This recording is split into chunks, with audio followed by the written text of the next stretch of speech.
Bu holat Husanov uchun sensatsiya. Abduqodir Husanov Osiyoning eng qimmat futbolchisi. Assalomu alaykum. Kanalimizga xush kelibsiz. Yaqin daqiqalar ichida siz bilan Ekstra Sport kanali.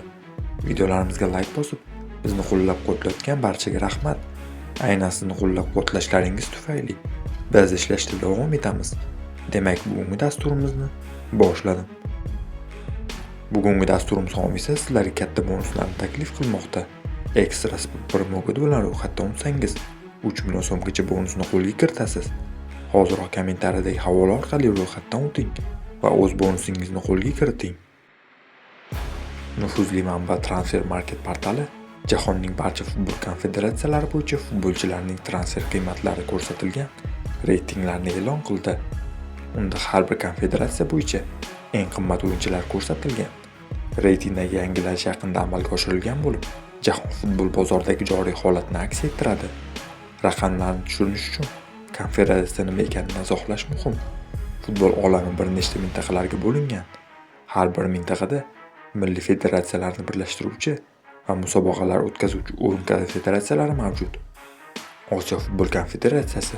Osiyo futbol konfederatsiyasi eng katta, bir tomondan Yaponiya va Janubiy Koreyadan tortib, O'zbekiston va boshqa tarafdan Saudiya Arabistoni va Avstraliyagacha bo'lgan hududlarni birlashtiradi. Osiyoning eng qimmat futbolchisi Manchester City'da o'ynayotgan Abduqodir Husanov bo'ldi.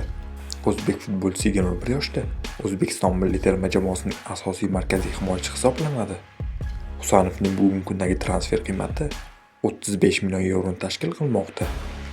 Husanov o'z yurishini O'zbekistondagi futbol maktabidan boshlab, qisqa fursatda Osiyodagi hududi eng ulkan mintaqaning eng qimmat o'yinchisi darajasiga bo'lgan yo'lni bosib o'tdi. Ta'kidlash kerakki, shu paytga qadar biror o'zbek futbolchisi Husanov darajasiga chiqa olmagan va Abduqodirning bugungi kundagi ko'rsatkichlari o'zbek futboli uchun haqiqiy sensatsiya hisoblanadi. Abduqodir hali yosh bo'la turib, Yaponiyaning nomdor yulduzlarini ortda qoldirdi.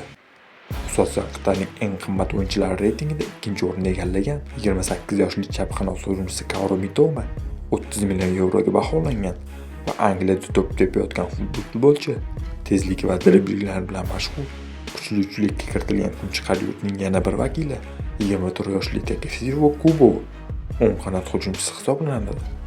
Ispaniyada o'ynayotgan eng texnikasi kuchli yapon futbolchisi ham 30 million yevroga baholangan. Qadrli do'stlar, siz nima deb o'ylaysiz? Yana bir o'zbek futbolchisi bu narxni yangilay oladimi? Albatta fikrlaringizni izohlarda yozib qoldiring.